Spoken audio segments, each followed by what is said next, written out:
got a big long dick, so I ain't tripping on what you did with him. He not But fucking, he can't fuck you like I'm fucking you. He not fucking you like I'm fucking you, so you can go fuck him all day. You know what you gonna come back to? That day. I ain't trying to hear that shit.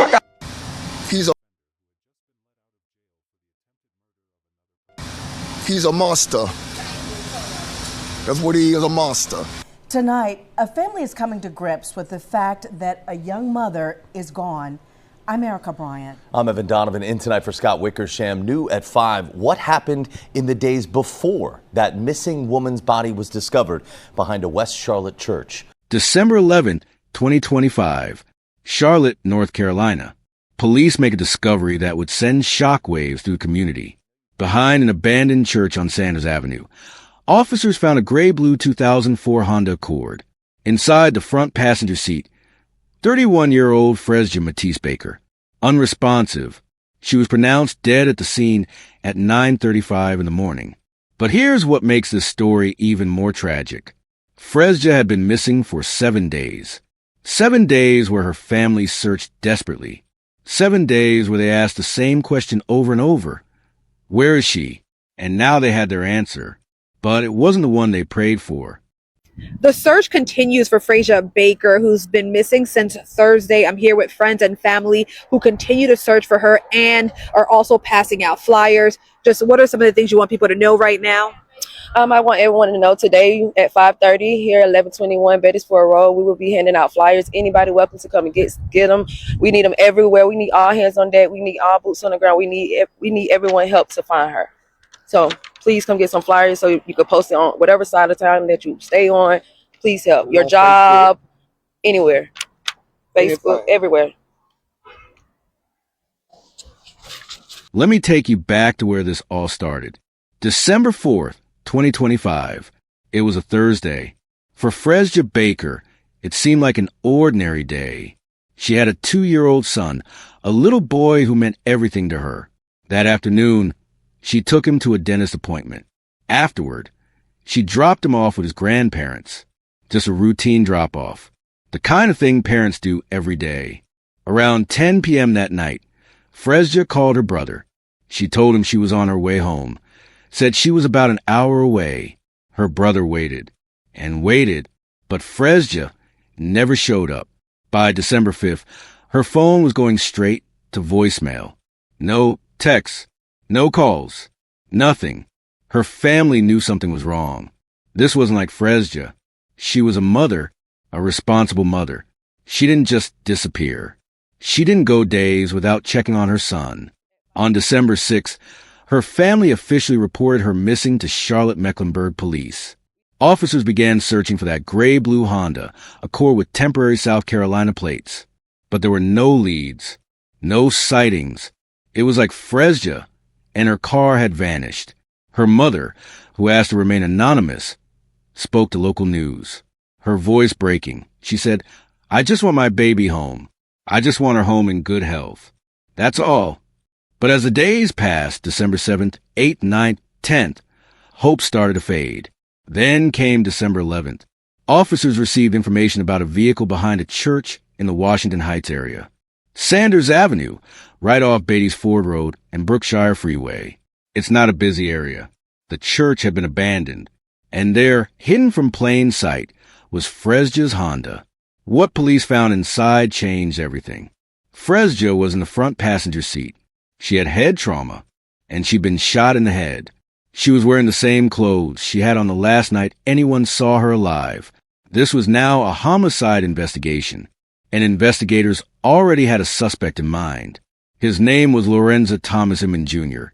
He was 38 years old, and he was Frezja's boyfriend. But here's where the story gets even darker. Lorenzo Inman wasn't just some guy with a clean record. No, this man had a history.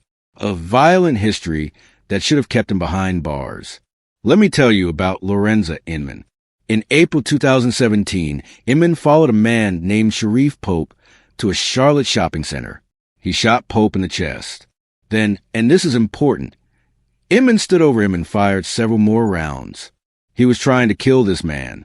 In February 2019, A jury convicted Inman of attempted first-degree murder, assault with deadly weapon with intent to kill inflicting serious injury, and possession of a firearm by a convicted felon. The judge sentenced him to 13 to 17 years in prison. 13 to 17 years. But Inman didn't serve that time. In December 2020, an appeals court overturned his conviction. Why? Because of errors in allowing certain evidence during the trial. So in March 2021, Inman took a plea deal. He pleaded guilty to assault and gun possession charges. Prosecutors dropped the attempted robbery and firearm discharge charges. And just like that, Inman was released from prison. He'd served only 2 years. 2 years for attempted murder. Now here's where it gets worse. Just 4 months after his release, July 2021, Inman was arrested again, this time for assault on a female. He'd punch a woman in the face.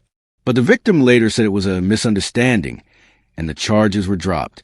In October 2021, Inman took Alford pleas to charges of habitual misdemeanor assault and intimidating a witness. He was sentenced to 24 months of supervised probation. The judge warned him, complete the probation or go to jail. But Inman kept getting chance after chance. In October 2025, just 2 months before Frezja's murder, Inman pleaded guilty to habitual misdemeanor assault and intimidating a witness again.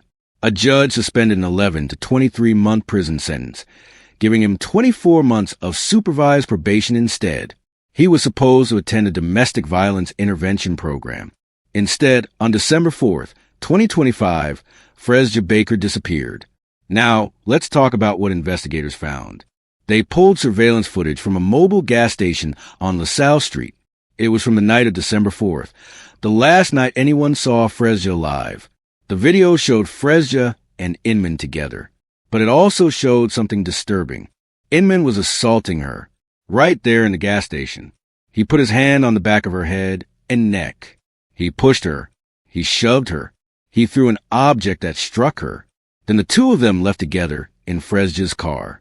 That was the last time anyone saw Frezja Baker alive. On December 9th, investigators got a Crime Stoppers tip. The tip said that Inman, who went by the street name Nuna, had told someone that Frezja was already dead. The tipster said Inman claimed she'd been shot in the head. Then came more evidence.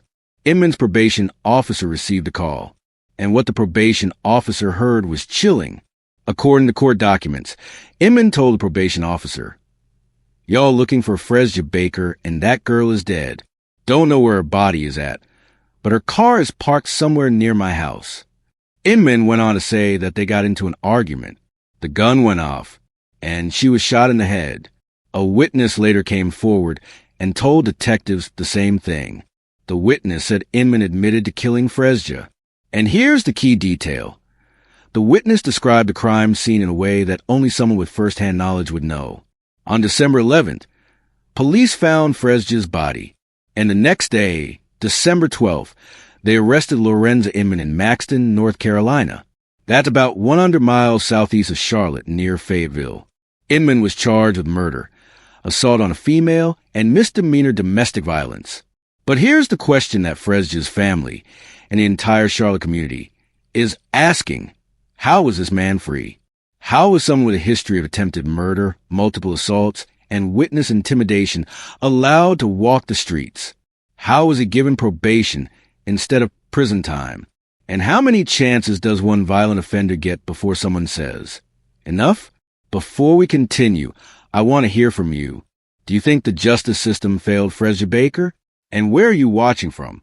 Drop your state or country in the comments below. I'm just praying for the family. Like, I've been crying all day. I'm tired. Like, I'm just over how people treat people. Wesley Winchester says he got a call early this morning saying a body found in this car behind an abandoned church in West Charlotte may be that of his friend, 31-year-old Frezja Baker. Police have not confirmed that, but from Chopper 9 Sky Zoom, we could see that the license plate on the car was the same as that reportedly on Baker's missing 2004 Honda Accord. They were like they think they found the location of where she was at. Baker, the mother of a toddler, was spotted on surveillance video several times last Thursday, driving from her home, then reportedly visiting a cookout on Sugar Creek Road and later Quick and Easy Food Mart on LaSalle Street just before 10 p.m. Thursday night. At the end of the day, there's a lot of people that care about her, and we went hard as we can to find her. We got a call that they arrested a suspect. We are aware of that. I just want to thank the media, Like the world. the people, the news. Without them and the police force for doing their job. Without the media and the news, we probably wouldn't have never found her. So I just want to thank them. I want to let everybody know she was a great mother, you know. Late Friday, police announced an arrest in the murder of Frezja Baker. Lorenzo Inman Jr., a convicted felon who'd been sentenced to more than a decade in prison for attempted murder, was arrested in Maxton, North Carolina. That's about 2 hours east of Charlotte. He has since been charged with murder, among other charges. Court documents state the two were in a relationship at the time of Baker's murder. So why was a man previously convicted of attempted murder and sentenced to more than a decade in prison out in the community? Tonight, we're digging deeper into the criminal history of the man accused of killing Frezja Baker. WBTV's Katie Solt has more. Frezja Baker's family wants her to be remembered as a kind, caring mother who was nice to everyone. They say they are now trying to hold it together for her 2-year-old son who has to grow up without a mother. He keep hollering out, "Where's my mommy?" What do you say? There's no words to say. A harsh and tragic new reality for Frezja Baker's family after she was killed earlier this month. So I just want the world to know she was a good person, a good mom, a good person, just a good person that met a monster, and she trusted the monster. Charlotte-Mecklenburg police say Lorenza Inman shot Baker, left her body in a car, and was later arrested nearly 2 hours away in Maxton, North Carolina. Court documents show Inman was previously arrested in 2017 and charged with attempted murder. He was found guilty in 2019 and sentenced to 13 to 17 years in prison. But documents show Inman and his attorneys appealed the decision, arguing an audio interview between the victim of that case and the police taken at the hospital was improperly submitted as evidence. Inman was granted a new trial and in March 2021 pled guilty to a charge of assault with a deadly weapon with intent to kill or inflict serious injury. He was given a sentence of 3.5 to 5 years in prison with credit for time served. That her daughter is gone, and a convicted felony that North Carolina allowed this person to walk the street with that background is unbelievable. After that, he was charged with probation violations and in October pled guilty to habitual misdemeanor assault and intimidating a witness. A judge suspended his prison sentence pending successful completion of 2 years of supervised probation. Just 2 months later, he's behind bars again on murder charges. He's a monster. That's what he is, a monster. As you just heard, this case has devastated Frezja's family and shaken the Charlotte community to its core. Let's talk about what we still don't know and what authorities are still investigating. First, police have not publicly released Frezja's exact cause of death. We know from court documents that she suffered head trauma and was shot in the head, but the official autopsy results have not been made public. Investigators are keeping those details close as the case moves forward. Second, there's still a gap in the timeline. What happened between 10 p.m. on December 4th and 9:35 a.m. on December 11th? Where was Frezja during those 7 days? Where was her car? Was she killed immediately after leaving that gas station? Or did she survive for some time? And how did her Honda end up behind that abandoned church on Sanders Avenue? Was she killed there or was her body moved? These are questions investigators are still working to answer. But what we do know is this. The evidence against Lorenza Inman is strong. Surveillance footage shows him assaulting Frezja hours before she disappeared. Witnesses say he admitted to killing her. He allegedly told a probation officer that she was dead and that her car was near his house. And Frezja's body was found exactly where the tips said it would be, wearing the same clothes from the gas station video. On December 15th, Inman appeared in court for the first time. Frezja's family was there, and they were not quiet. Her father, Frezja Baker, stood up and addressed the judge directly. He said, "This man don't need bond. He was already out on bond. He ran the streets, and now my daughter is dead."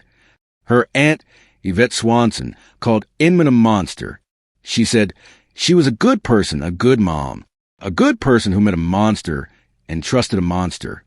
The judge agreed with the family. Lorenza Inman was denied bond.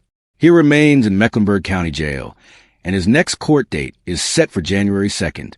Now, let's address the elephant in the room. The question everyone is asking: why was Lorenza Inman free? This is a man with criminal history dating back nearly 2 decades. He was convicted of attempted first-degree murder. He shot a man in the chest and then stood over him and fired more rounds. He was sentenced to 13 to 17 years in prison, but he served 2 years. 2 years.